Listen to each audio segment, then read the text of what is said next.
Hey everyone, do you want to sign out of your Gmail account on Android? Don't worry, I will show you the easy step to do it. Step 1, open the Messages app. First, open the Messages app on your Android phone.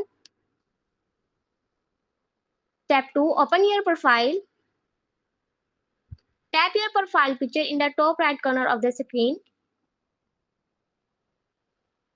Step 3, sign out of your account.